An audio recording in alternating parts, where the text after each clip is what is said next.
Fuera del antigobiernismo sociológico que he mencionado, me parece que hay, digamos, olas, es así, muy invisibles, muy en las sombras, olas de desestabilización institucional en México.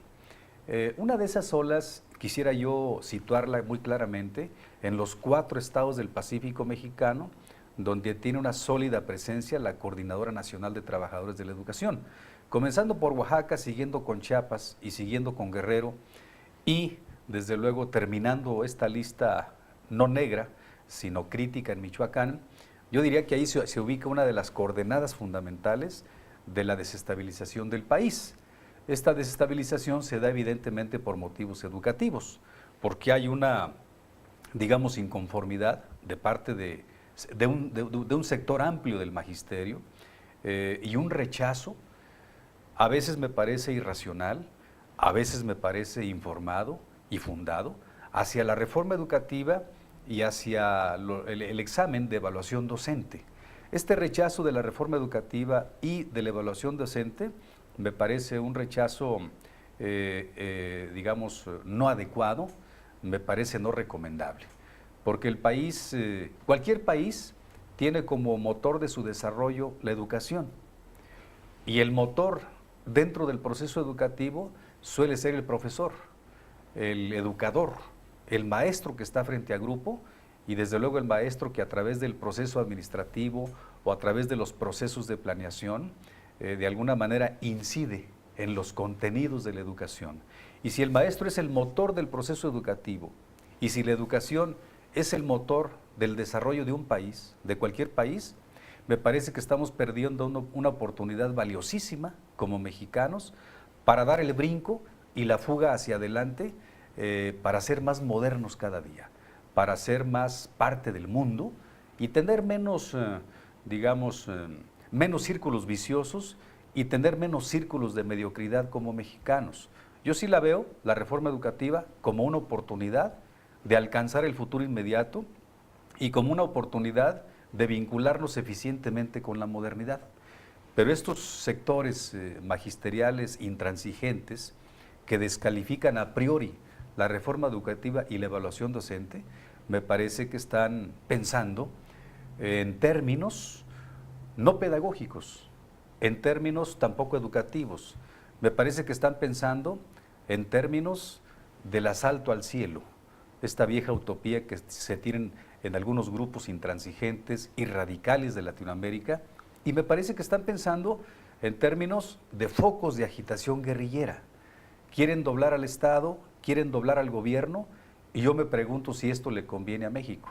Esto no le conviene para nada a México, porque ¿qué vamos a instaurar después de que caiga el gobierno si es que logran tumbarlo? ¿Van a instaurar un populismo tipo López Obrador? ¿O un populismo tipo Hugo Chávez en Venezuela?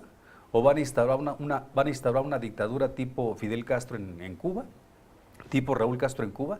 Me parece una postura absolutamente equivocada la que está siguiendo parte del Magisterio Nacional con esta impugnación a la reforma educativa, aprovechando este antigobiernismo histórico y sociológico que yo he mencionado en otras intervenciones. Entonces, me parece que esto es uno de los orígenes más visibles de la crisis que vive México al día de hoy. Y me parece que habrá que solucionar este tipo de diferendo, este tipo de conflicto, con la racionalidad del diálogo, no con la imposición unilateral de un monólogo, sino con la racionalidad abierta, incluyente, cognoscitiva, reconstructiva del diálogo positivo, ¿no? Muy bien. Cuando se habla de esta reforma educativa, Aurelio Nuño Mayer plantea básicamente, son como 5 ejes para echar a andar la reforma. Posteriormente se le agregaron otros puntos, pero de origen es revisar los planes de estudio. Empieza por, no recuerdo en este momento si son 50,000 millones de pesos o 50 millones de pesos para infraestructura, para que dejen de existir lo que se conoce como escuela de palitos. Revisar los planes de estudio, que haya equidad. Y se me olvida ahorita otro de los puntos, pero el último se refiere a la parte administrativa, la parte laboral. ¿No será que esta reforma hubiera sido el gran éxito de este sexenio si se hubiera seguido esa secuencia? Volvemos a que haya una inversión verdadera a la infraestructura de nuestro país en cuestión de desaparecer esas escuelas de palitos, que haya condiciones dignas de una escuela al alumno. La otra, que se necesita revisar los planes de estudios porque ya hay varias partes que no empatan en la currícula. Decantadas. Y que, bueno, hay que hacer modificaciones necesarias por un equipo no de políticos, sino de pedagogos o gentes involucradas verdaderamente en la educación. El otro punto, que sea una educación con equidad, donde el otro punto era que sea incluyente. Y el último, bueno, que se vea la parte administrativa. Pero aquí primero se va, creo yo, por lo que hemos revisado también, que empieza por hablar de una evaluación sin decirse qué es lo que se va a evaluar, sino que empiezan a vertirse, bajar ciertos derechos ganados laboralmente.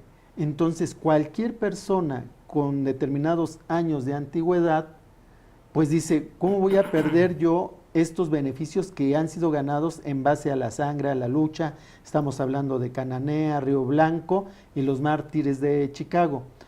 ¿No cree usted que si se hubiera empezado en el orden en que lo manifestó el secretario de Educación, que por cierto nunca ha sido rector, no ha sido profesor universitario, a diferencia del gran político y gran secretario de Educación Pública, Jaime Torres Bodet, que se hace una gran reforma, pero también tiene todo el espíritu de Vasconcelos?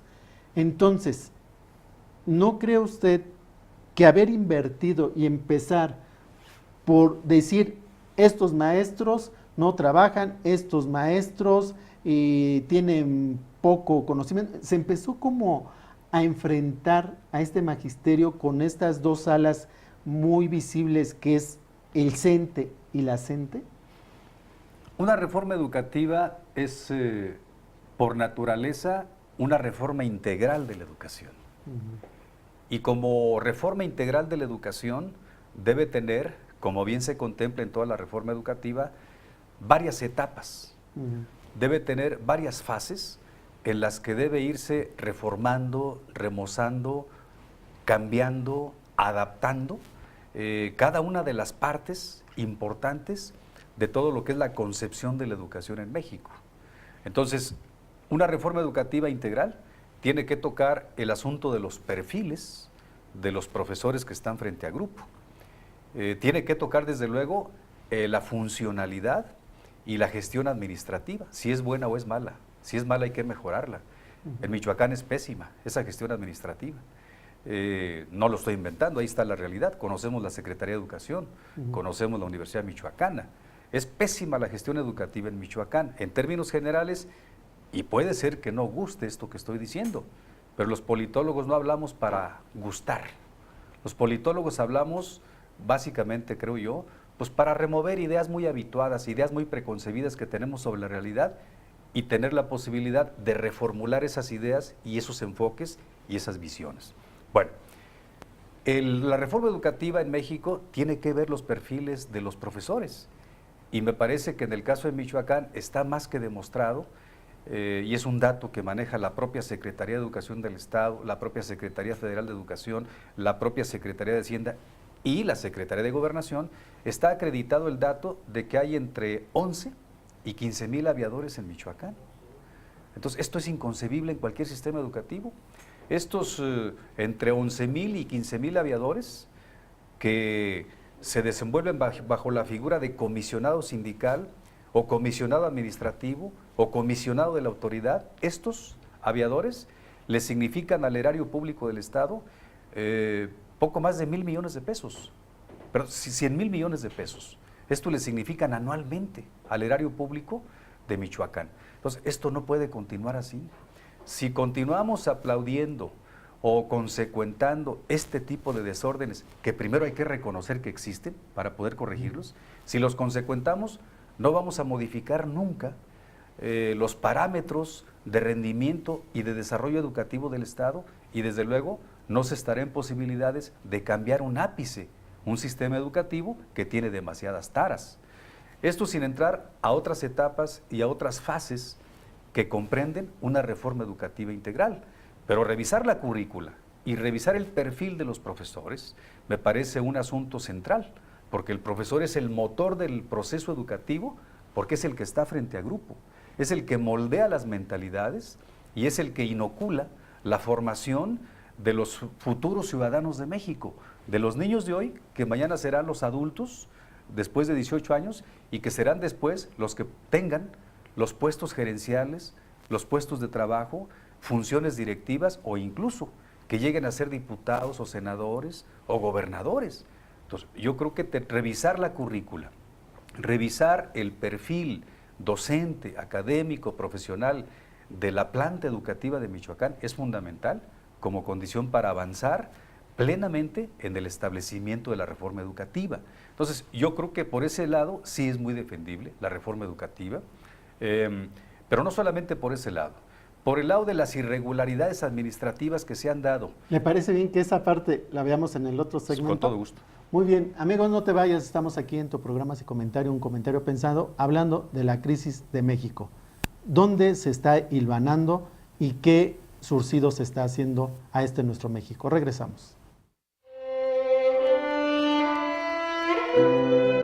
Bueno, amigos, ya regresamos. Estamos hablando con el politólogo Leopoldo González. Estamos hablando de la crisis de México. ¿Cómo es que se hilvana las costuras que una seguramente no fue confeccionada ordenadamente para crear una bella prenda? Entonces se empieza a hacer algo así como este libro de El monstruo, que así se llama el libro, no se llama Frankenstein, ¿verdad? Que es el que crea este personaje de Frankenstein, es el doctor Víctor Frankenstein, pero el libro es El monstruo, pero ya se le quedó. Entonces, tratar de hacer un humano de pedazos de otros cadáveres, pues finalmente se crea todo un monstruo. Pero lo importante de este libro de Mary Shelley, precisamente es la belleza que a pesar de ser un monstruo, de haber sido confeccionado con partes de cadáveres, pues surge el amor en este animal. Entonces, estamos haciendo en nuestro México un gran animal, y recordemos que animal viene de animus, aquello que mueve, que nos da la humanidad, que nos da enternecernos de crear empatía. Se está rompiendo la empatía, estamos hablando de esta forma que creo yo, Aurelio Nuño, siento que lo equivoca, hay una plausible intención de esta reforma. Sin embargo, volvemos, el INE que se crea para echarle a andar, pues son un grupo de grandes investigadores, pero no convocaron a los diferentes sectores para cómo darle viabilidad. Entonces, volvemos, se entra por la parte final y no en la parte ordenativa que usted bien seguía, que volvemos a decir, el presupuesto que se tenía que dar, cómo se tenía que hacer una revisión de los planes de forma horizontal, vertical, y lo que llamamos el currículum oculto. Es decir, ¿qué es lo que esperamos de formar a nuestros estudiantes? Porque desafortunadamente ahora se ha visto que se quiere solamente crear seres reproductores. Ya nos decía Noam Chomsky que las investigaciones hay que dejarlos para los países hegemónicos como los Estados Unidos, y que México nada más se encargue de apostarle hasta el bachillerato para darle mano calificada y que le dejen la investigación al otro lado, que es México. Entonces, se quedaba usted, maestro, antes de irnos al corte, de este dinero, y que decía que había estos sectores del magisterio que habían convulsionado a nuestro México. Pero también hemos visto que a lo largo de estos movimientos son maestros los que han hecho